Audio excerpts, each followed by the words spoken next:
Brittany Anderson is the president of a top wealth planning firm, Sweet Financial Partners in southern Minnesota. She's also an influential speaker and an author.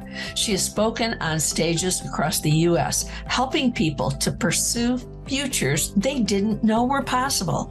Her insights have been featured in national media outlets such as HuffPost and Women Inc., and we are going to learn some of those insights from her today. Hey, Brittany, I'm so excited to have you with me today. I'm excited to be here. It's always fun to talk to you. I'm really anxious for our listeners to hear how you use speaking in your business. So why don't you share with us?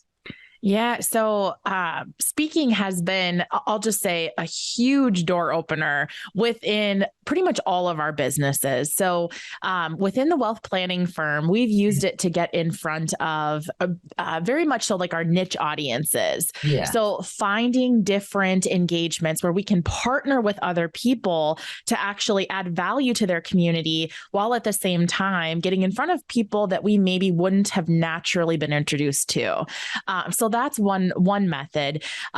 We also do this within our coaching business too. So very similar process where, we're looking to partner with other people who have an active, engaged audience where we can fill a gap by bringing our knowledge, our, tools, resources, those kind of things to the table to be able to, create even more value for their audience, create more engagement, and again, get in front of people that we wouldn't naturally have been introduced to otherwise. And are these live or virtual or both? Both. Man, if you look at one big blessing that came out of COVID, dare I say that, but one big blessing has been just the virtual audience. We were really fortunate that we were doing virtual presentations long before COVID happened. So we already had that system down, but with kind of the shutdown and not being in front of people, we really upped our game there. And it is interesting because presenting live, speaking live, and speaking virtually, two very, very different things. So it's interesting. You learn a lot when you start doing both. Yes. And so tell me one of the main things that you think is different about virtual versus live. Yeah. When you're live, people can, in a better sense or better essence, feel your energy. Yeah. You're on stage and you're moving and shaking and it's natural and all that. And I'm a hand talker.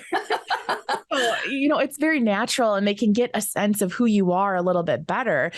Virtual, it's one of those things where you have to up your energy even more so to the point where it seems like it's almost awkward at times. Yeah. Because it doesn't come through the camera the same as it does when you are in person. So that is one thing that I will say is a little bit different, which for me, I love because I'm a high energy person, but it can be a challenge at the same time. I might take that clip and use it with our video clients because so many people, when we do videos, they're trying to be just like they normally are. And we're like, no, amp up your energy. Well, that feels really weird, but you have to do it because if you don't, it doesn't come across. It doesn't. And you just don't want to put your audience to sleep on the other end. You want them engaged and you want them to participate. So it's so true. So tell me about presenting an offer when you're speaking. How do you do that? Yes. So we have found that, and I'll say this as a preface, that there are multiple different ways that you can present offers. You can be very, very direct, and it just depends on often the conference coordinator, what they're going to allow, what they're not going to allow. Yeah. But what we have found is that regardless of what's allowed, if you come to the table with something of value for the audience, don't go up there looking to sell. Yeah. Don't go up there looking at what can I get out of this? Look at it as what can I give to the people listening? Mm-hmm. How can I enhance and improve their lives? That is what can get you the most traction. So we always try to create something that is a massively valuable takeaway, something that they can implement immediately, that's easy to follow, that doesn't require a ton of work. That's the beauty of these things called QR codes, which all people have become very familiar with in recent years. years.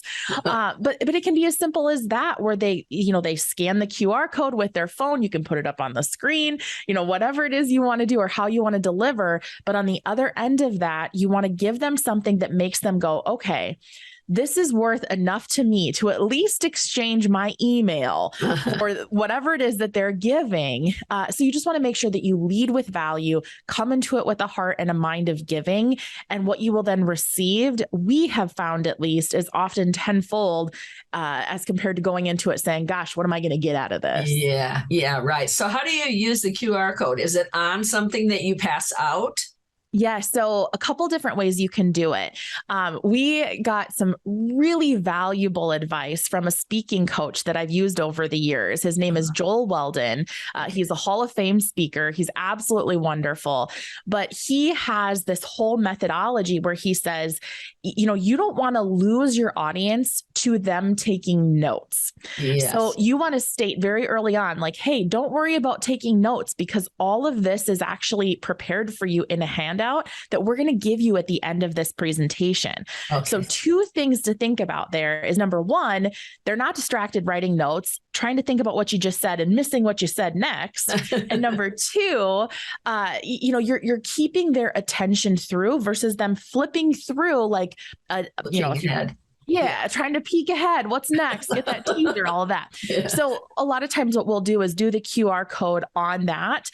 We've done it before where we've done like more of a postcard handout. It just depends on the type of talk, but that's something that's just easy to do, easy to use, and directs them where they need to go. Yeah. And do you always use some kind of handout? Is that what it always is that you're offering with the QR code? Traditional. I didn't mean to say handout, but I mean like a checklist or some piece of content that's valuable. Yeah. Yep. And there are things that we've explored. We've been a little bit regulated within our industry, but outside of the industry with some of the other ventures we have looked at doing the whole thing where they can text a number to get the download. Yes. Text one of those bit.ly links. So there are different things that we've explored with that, but just with the industry restrictions, we do try to, stand by with the physical handouts and the prints. Yes. Okay. Excellent. So now that they've opted in and you have their email, then what happens next? Yeah. So I'll say it backwards first. So Okay. The thing not to do is to deliver something of value and have no source of follow-up after. Mm-hmm. We've seen this done where you've got a great speaker, somebody who just rocks it. You engage with them, you get their download. You're like, yes, I love everything about this. And then you never hear from them again. Yeah. And then you're in that chase and you're like, well, gosh, what am I supposed to do next? So erring on the side of caution, don't go that route. So what you do when you have an offer is you want to make sure you have some sort of campaign built behind it or workflow.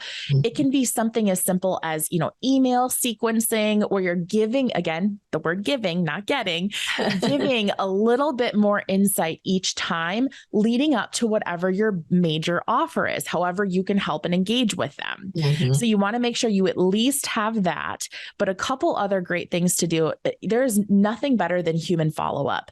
When they feel seen and heard, whether it's you or a salesperson on your team, depending upon your size, your structure, having somebody physically reach out to be like, hey, you downloaded this and I want to make sure that you've got all the tools, resources you need.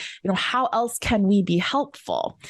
The other thing that we actively are working on right now, it follows John Ruhlin's book, Giftology, where instead of, just the, hey, how you doing? Depending upon your level of offering. Okay. So this may not be for every human being out there, but depending upon your level offering, doing a really unique gift to capture their attention. So, everybody sends out like the I don't know, the mouse pad with the logo on it of your own logo, or you send a coffee mug, or, a cool water cup, or whatever the case is. But doing something that's actually of value to them, something that they would appreciate with maybe their name on it, that's an attention grabber going, oh my gosh, like this person is really paying attention. Yeah. So making sure that you do a little bit in that capture at the end or during your offer to get just enough information to be able to do something really cool for that person. Yeah. That's another great way to stand out and differentiate yourself post that offer. Yeah, I love that. And that works really great when you have a high-end offer, right? Exactly. Yep.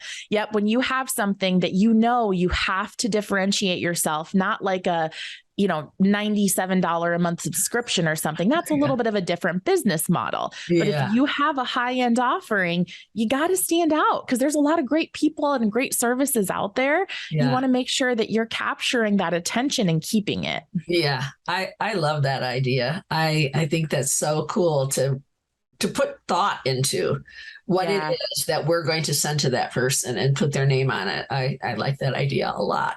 So do you, through your presentation, allude to your big offer, or do you not?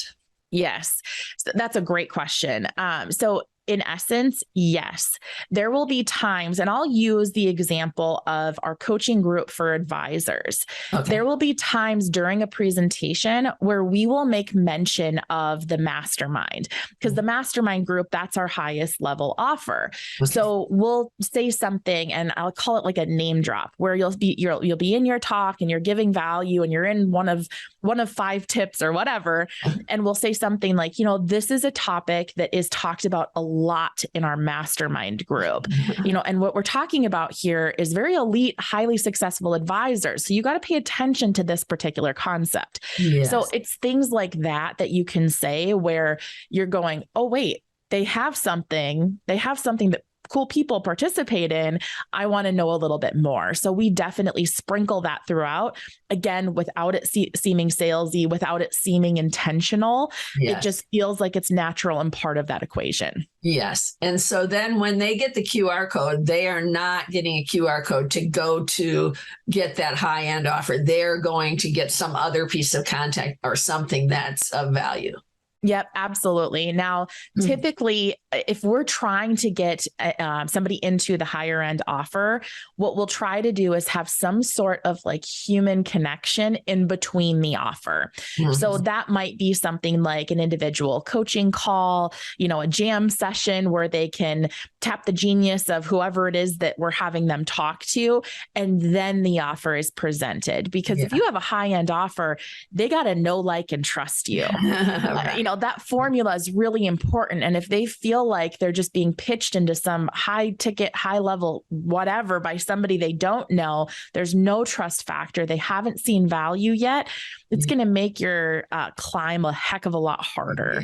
So we definitely have a step in between. Yeah, absolutely. Well, is there anything else that you can think of, any other tip that we should share with the audience?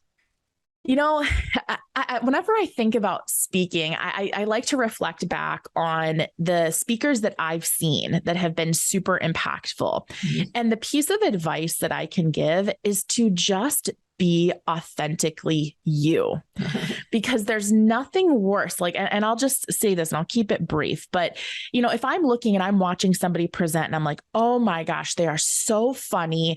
They're, all over the place, bouncing around. I wish I could be more like them.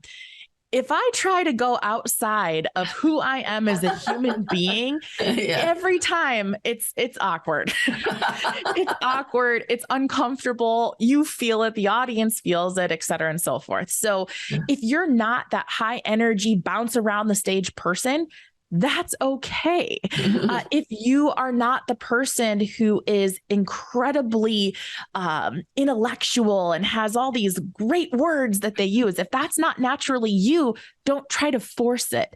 Just lean into who you are, show your authentic self, and that's where you really will see the best results and the best engagement overall. Yeah. Yeah, love it. Thank you. Thank you so much for being with me today. It's always a delight to talk to you. You have such a great wealth of knowledge and such a giving heart. Oh, thank you, Pat. And likewise, I love getting notices from you. I love talking to you and engaging with you. You are such a gem. Thank you. Thanks again. Bye-bye. Bye-bye. Thanks for listening to the Soar to Success podcast. For more insights into growing your business or improving your quality of life, visit soartosuccessmagazine.com and subscribe to the Soar to Success podcast on iTunes.